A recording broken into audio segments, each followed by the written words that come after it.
Hello and welcome, AP US History students, to another session or another lesson in Unit 2, Lesson 10. We have discussed the ideas of the Revolutionary War in recent videos and talked about the development of the Articles of Confederation and talked about the legacy of the revolution and its impact on countries around the world, and the ideas of the Enlightenment and the Great Awakening that have led to or contribute to the revolution.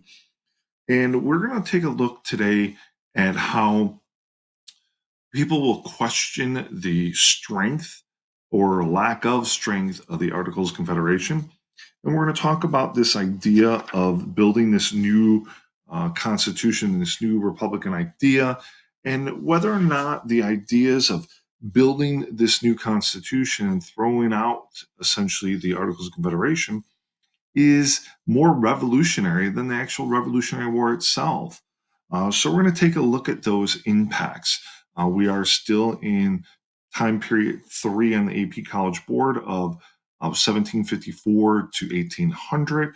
So we're in lesson 10. We have 3 more lessons, and then this unit will be completed, and there will be an exam once we're finished with lesson 13, and we talk about John Adams's presidency.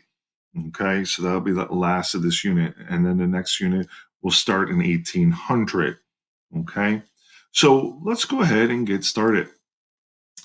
The first thing we have to understand, we're going to sign that Treaty of Paris of 1783, but prior to that, we know the Battle of Yorktown ended the war, and really we started using the Articles of Confederation at this point. And we have a lot of economic issues because of we were in debt from fighting the war, and the Articles of Confederation was had a weak centralized government. Remember, we're coming off of being controlled by a strong monarchy, a strong centralized government, tyrants. We didn't have representation. So now we're going to look towards this weaker centralized government giving more power in the hands of the state under the Articles of Confederation, but we're in debt. Remember, during the Second Continental Congress, we issued currency in good faith. We borrowed money from other nations, but overall, our country is in great debt. America's currency is worth nothing, really. They keep printing currency and getting this huge amount of inflation. And we really are struggling. We're going to have credit issues and trade imbalances in the foreign market. And a lot of countries financially are not going to trust us economically. They're not going to trust us because we can't seem to be paying our debts back. And once again, under the Articles of Confederation, the federal government can't impose taxes. It's up to the state and local governments to impose taxes and then to contribute to paying off the national debt. And that's not working out very well in the mid 1780s. We also see that there's a lack of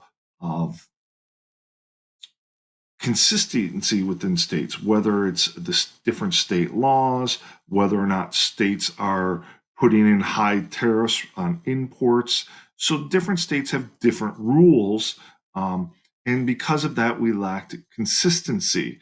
Um, and this is going to encourage maybe movement of people from state to state, kind of controversy over state to state. We need, John Adams is one of those that said we need Congress to make some sort of regulations. And remember, to make amendments to the articles, you took nine, or I shouldn't say to pass laws in the Articles of Confederation, you need 9 out of the 13 states to vote yes. To make an amendment to the articles, you need 13 out of 13. But then we really see a breakdown in the years of 1786 and 87. We see Shays' Rebellion, and this is kind of the straw that broke the camel's back. What we're going to see in the Massachusetts, in the state of Massachusetts, that the business district, the big cities, and the court systems are to the far east on the coastline, the tidewater people of Massachusetts, and the farmers are more back country of Massachusetts. And we're going to see farmers, former veterans of the Revolutionary War, are having trouble paying their debt with hard currency, because the paper money isn't really worth anything. You have farmers and former soldiers that were gone fighting the war, um, and they maybe owe back taxes, they owe money on the deed of their land, and they're really having a struggle to pay this. So they're going to rebel, because here's the thing: if Daniel Shea or others, they'll go to debtors court, and at debtors court they'll lose their land or possibly go into debtors prison. So if they lose their land, then essentially they lose the right to vote, because uh, white male landowners are the only ones that can vote. So they didn't want to lose their land. So you're going to see these farmers, former veterans, some of them former veterans, are going to rise up and they're going to march onto the bigger cities and try to shut down the court system, try to shut down the debtors' court system and the debtors' prison. Now, this really shows the lack of strength that um, the state governments essentially have to enforce certain ideologies of taxes and debt. And we start to see this class conflict of poor versus rich, debtors versus creditors. Now, this is once again an economic problem caused by debt and high state taxes. Some people say, maybe we should revisit the Articles of Confederation. We know our founding fathers created a weak federal government because we are coming from um, I think we're coming from that strong centralized government of the British that was somewhat tyrannical in their relationship with the colonists. But now we're a United States, so we have to do better. We need to do better. So really, this Shays Rebellion is the straw that broke the camel's back. We have a video on our Unit 2 webpage that you could take a look at that goes in a little more depth of Shays Rebellion. So there are going to be people that are going to call for changes.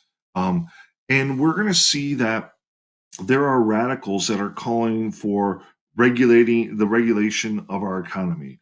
We're going to see these conservative nationalists that want to replace the Articles of Confederation with a strong centralized government. Now, this was kind of kept a little bit, their motives were kind of quiet because they didn't really want to let people know what they wanted to do, these conservatives. But it became evident that we needed a stronger government. We need to change some things. So they're going to meet in Annapolis, Maryland in 1786. And about 5 states were represented. And they said, they voted on a resolution that said, let's come together in Philadelphia in the following spring. So in May of 1787, they're going to come together and possibly talk about changing the Articles of Confederation, making an amendment to it. But once again, they need everyone to approve this. So they approved the Philadelphia Convention to be held in May, and its sole purpose was to revise the Articles of Confederation. But we know that the conservative nationalists have hidden motives that wanted to scrap the Articles of Confederation altogether and start new, fresh. Okay, so that's what's going to happen. They're going to come back, and they are going to create or have the Philadelphia Convention. Now, today we look back upon it and we call it the Constitutional Convention, because we essentially dismantle and get rid of the Articles of Confederation and start fresh, which technically you could say they weren't allowed to. There was no they didn't have the right to do this. The Because once again, it was supposed to be about revising the articles, but we're going to see many people are unhappy. So you'll see that the people like Thomas Jefferson won't be there at the Philadelphia Convention. John Adams is not present. Um, some like Patrick Henry wasn't there. We'll see patriots there. There'll be a group of patriots: Washington, Franklin, Hamilton, Madison, Mason. There's a lot of people there that are at this meeting. And out of those people, 29 of them were well educated, 34 of them were lawyers, 24 had served in Congress before, 21 were veterans of the war, 19 owned slaves, and then there were some that were merchants and land speculators. But what wasn't there, there were no women, there were no natives, and there was no ordinary farmers there. So some people questioned that this was more of an elitist or wealthy people that are going to change things. Um, and so they're going to come up with a new plan, a new idea, what to do. Now, the Articles of Confederation was actually just a legislative branch. It had one legislative branch one house that had representative from each state. So there were 13 votes. Well, there's going to be a proposal. There's been a conflict between small states, big states, northern states, southern states, slave states, free states. There's a lot going on. There's a lot to unpackage here. So originally, we see two new ideas. One, the Virginia Plan by James Madison, who said that we're going to base it upon population. Let's base the new legislative branch based upon population and get more representatives. Okay. And that will, let's come up with that. Then William Peterson said, no, let's come up with the New Jersey plan. The New Jersey plan. This New Jersey plan is going to be this idea of two representatives per state. So all states have equal representation. So there was a deadlock between the Virginia plan and New Jersey plan. Eventually, they said, let's make a compromise. So they called it the Connecticut Compromise, which later on then became the Great Compromise. So the Great Compromise is actually going to create a legislative branch that has two houses. So the Great Compromise combines both the Virginia plan and New Jersey plan. The Virginia plan will become the House of Representatives that's based upon population. And the Senate then will be two from every state. So that'll appease those densely populated states and then those states that don't have as many people but are small. So this is a way, so there's two houses in our legislative branch. Okay. Now, today we have 435 people in the House of Representatives, we have 100 people in the Senate. Then the idea of population. So we have the Great Compromise. So we have this legislative branch now, right, that has two houses within this unilateral legislative houses, where you have these two houses that essentially are equal, but the way that they get their members are different. We see that the Senate, two people per state, and they have 6-year terms. The House of Reps is based on population, and there's 2-year terms, right? They make laws and taxes, the legislative branch, okay?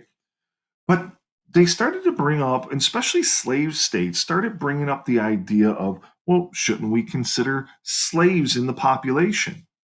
And non-slave states in the North was like, well, you said that slaves are property, not people. So they're going to be back and forth about the population part of the Virginia plan. So now they're going to come up with and agree to something called the Three-Fifths Compromise. The Three-Fifths Compromise. And this Three-Fifths Compromise is essentially going to say that for every 5 slaves, that will count as 3 people within the population. So essentially, it kind of um, gives southern states even more of a population to compete with maybe some of the densely populated states like Pennsylvania or New York to the north. So this kind of helps the southern states get more representation in the House of Reps. Okay. So then we have this three-fifths compromise. So far we have the Great Compromise that combined the Virginia Plan, New Jersey Plan. Then we have the three-fifths compromise. They're also going to pass the commercial compromise that's going to regulate commerce, okay, regulate commerce within society. They're also going to create the slave trade compromise that says we're not going to address the slavery issue for 20 years. It's not going to be brought up again until 1808. Now, we know we've banned the importation of slaves by now with the Articles of Confederation, but many people didn't want to address slavery at this point because we saw in northern states slavery starting to be abolished. So many thought it would eventually dissipate and go away. Well, they're going to be wrong with the invention of the cotton gin with Eli Whitney in the 1790s. We're going to see a growth of slavery in the 1790s. Even though it was kind of teetering off in the 1780s, we'll see the growth of it in the 1790s. We also know that with this, we will see a three branch system created. We'll see the executive branch, which is the president, who is now going to be the commander in chief. They'll appoint judges and they'll have that veto ability of legislation. Then we're going to see the third group, which is the third part of the branch, which is the judiciary branch, which is essentially the Supreme Court and the circuit courts. And these all become checks and balances back and forth. So if the president passes an executive order, the judiciary could say it's unconstitutional. Or if the legislative branch tries to pass a law, the president could veto it or pocket veto it. But then the legislative branch could go back in. If they get more votes, they can override the veto. But then, yet, at the same time, the judiciary branch could determine whether or not that law is constitutional or not. Then we'll eventually see later on we'll see with the first Supreme Court cases, we're going to see what they call judicial review, where we'll see things will move up the court system and will kind of set a standard. So it may not exactly set a law, but it sets a standard of precedence that we'll see with judicial review. So once again, we see here with this new constitution, and I wrote some of this down on the next page, we see that we're going to satisfy big states and small states. We're going to satisfy some free states and slave states. We're going to go to a strong centralized government, okay? And we don't want to threaten the Union. Because remember, if we start to bring up the issue of abolishing slavery at the Constitutional Convention, we might threaten the breaking up of a union, right? We create the three branches. We set up the Electoral College. Now, remember the Electoral College, the purpose behind the Electoral College is that, and if you read, our founding fathers were afraid of something called mob rule. Now, some people will argue that popular vote is the best way to go. Well, today in 2020, we could say like popular vote or popular rule like that. That's a true democracy. We're more of what they call a representative government here, because essentially between the legislative branch, we have 435, or no, I'm sorry, 535 total. Then we have 9 justices and a president. So essentially, we have less than 550 people that are representing us as a nation of hundreds of millions of people. So that becomes a really more of a representative, not a pure popular vote. But when we go back to the Electoral College today, you could look at like the state of California, the state of New York, Florida, Texas, and heck, the city of Chicago. Those 4 or 5 areas could dominate all votes of the entire country. And so those smaller states of like Wisconsin, Michigan, well, Wisconsin, Michigan is still big, but smaller populations, those states might not have a true voice in the election of the presidency. So that's why the Electoral College gives a vote, a say to North Dakota, to Montana, to South Dakota, so that they're heard. That's why you'll see presidential candidates, many of them will go to a lot of those swing states or some of them smaller states to guarantee so that they can be heard and their ideas heard. So that's kind of the rationale behind the Electoral College, and that has been very controversial over the last few years. So these are the kind of, and once again, these are a lot of compromises, okay? The Great Compromise, the Three-Fifths Compromise, the Slave Trade Compromise, the Commercial Compromise.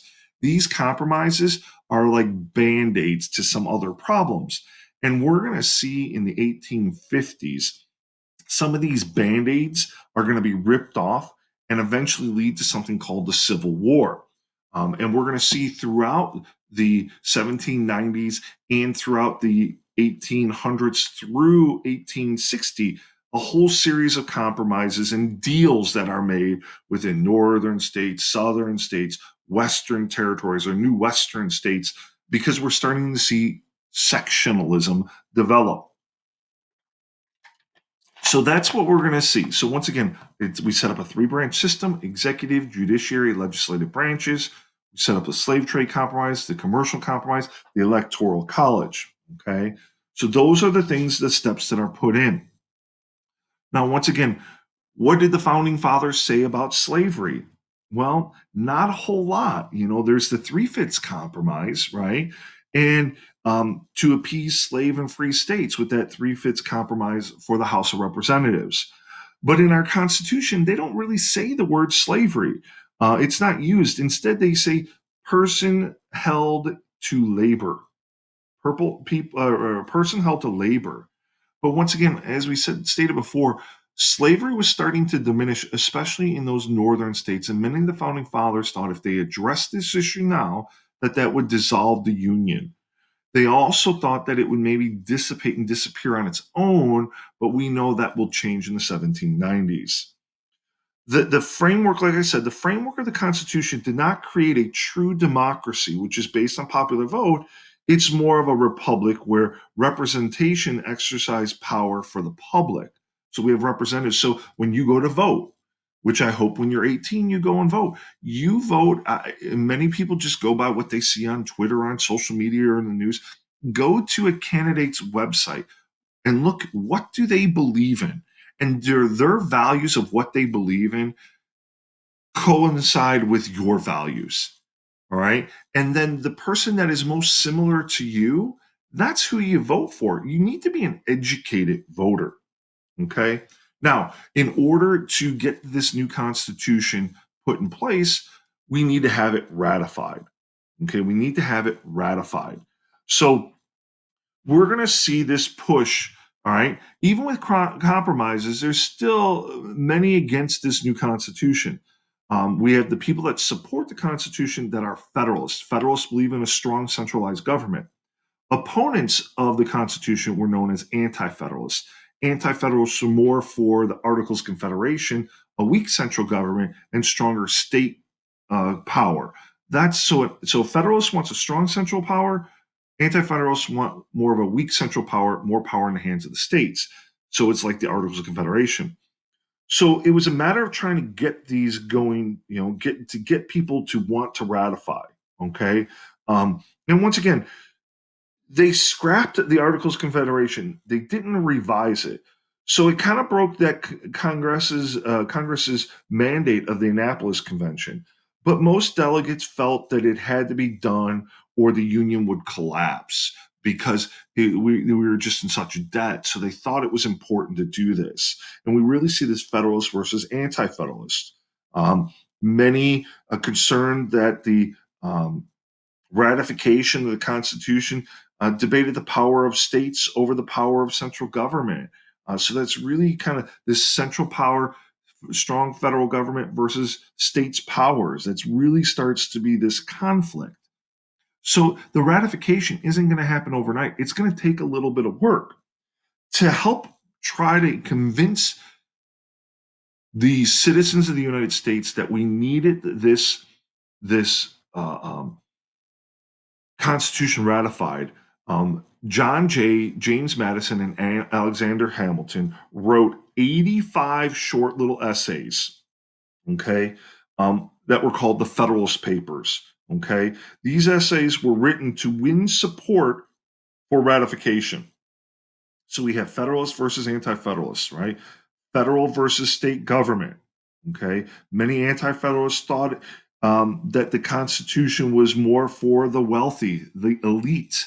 All right. So there's a lot of going back and forth here. You could argue the Federalist Papers are a sort of propaganda to get people to think a specific way that the Constitution would be good for them.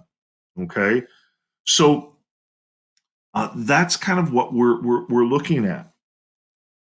So when we look at this overall, and this is just kind of this is in your AMSCO book, we can see some of the leaders of the Federalists and the Anti-Federalists. All right, you see some of our patriots are the leaders of the Federalist Party, and then you have Anti-Federalists that are mentioned. Their argument: strong central government versus strong state rights. All right, the anti-federalists were afraid that the strong central government would destroy the work the revolution did and would limit democracy and restrict states' rights. So once again, these are the two things that they're both arguing: should we ratify it or not? So this is really kind of this back and forth bantering. So you could take a look and pause the video and take a look at this. So eventually, the ratification took place. It took a lot of resistance, but eventually it will be ratified. And with it being ratified, we're going to essentially then have a new government put in place. And what we're going to do is what we're going to see is the legacy of the Anti Federalists. The Anti Federalists were deathly afraid that individuals will lose rights under this. When you think of the Magna Carta or the English Bill of Rights, they want to make sure that the individuals in the states have power, I shouldn't say power, but have rights, their liberties aren't taken from them. So the Anti Federalists are essentially going to say, please add a Bill of Rights, make amendments that ensure individual liberties. So we're going to see, and James Madison is one of those that helps write the Bill of Rights, is they're going to come up with 10 amendments. Okay. There was a few more than that initially, and they whittled it down to 10 amendments. Now, the Bill of Rights is the most important legacy of the Anti Federalists. Now, these Bill of Rights will not be amended or added to the Constitution until George Washington is in office as our first president. He will be unanimously elected as our first president. Okay, so he's going to be our first president, and during his term, we will see the Bill of Rights added. For some reason, many students always think that the Bill of Rights was written at the Constitutional Convention, and that's not true. That came much later after the ratification. It will be added, but it's a legacy of the Anti-Federalists to guarantee individuals' liberties and rights aren't taken away from them. Okay, so that's what we see happen right away under Washington's presidency. That'll happen right away because now we'll have the legislative branch that will vote and agree upon the Bill of Rights.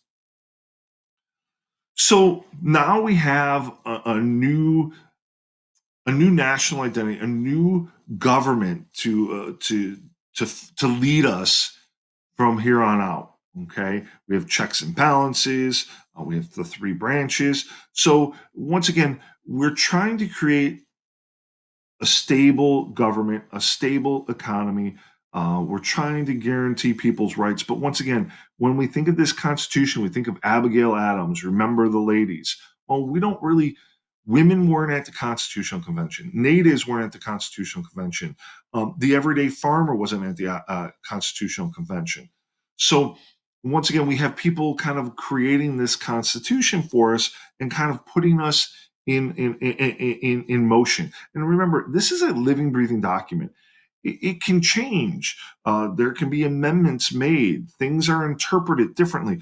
Different generations and different people in the Supreme Court, conservatives, liberals in the Supreme Court, will change judicial review and how we look at things. I mean, for example, at one point, the Supreme Court said separate but equal was constitutional about segregation. And then later on, a different Supreme Court will say that that's unconstitutional. So it's kind of a living, breathing document. We'll see the expansion of slavery in the South and actually moving westward south of the Ohio River. Remember, the Northwest Ordinance didn't allow slaves north of the Ohio River, but we'll see slavery expanding to the south. We will see, though, this conflict, though, between the North, the South, and the West. We start to see more and more sectionalism. We do see that influence of the Enlightenment, and we see the influence of women in society. We've talked about that Republican motherhood, that idea that called on white women to maintain and teach Republican values within the family, and the importance of the political culture. So that kind of supported the domestic role of women. But once again, women are an essential part of teaching things. They helped with the Revolutionary War, right? Um, they are influential in, the Daughters of Liberty.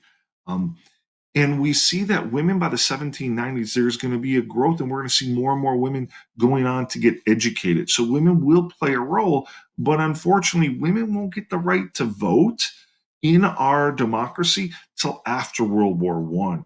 So more than a century later. Okay. So the debate has always been, what was more revolutionary? What was more important? 1776, was that more revolutionary? Or was the creating of the Constitutional Convention, the rewriting of our government within society, which was more revolutionary? You could debate one year over another. Okay. They're both pretty significant to our American history. So by this time, you should be able to explain why the Articles of Confederation was considered weak. You should be able to explain the Constitutional Convention and how now we have a strong centralized government. And you should be able to summarize the differences between Federalists and Anti Federalists by now. Okay. Now, once again, this concludes lesson 10. Lesson 11 will be of Washington's presidency. Lesson 12 will be comparing two members of his cabinet, Hamilton and Jefferson. And we have a substantial reading that compares their two ideologies. And then lesson 13 is talking about John Adams' presidency. Then that will be the end of Unit 2, and we'll have our Unit 2 exam. So, thank you for participating and watching the video, and until next time, have a great day.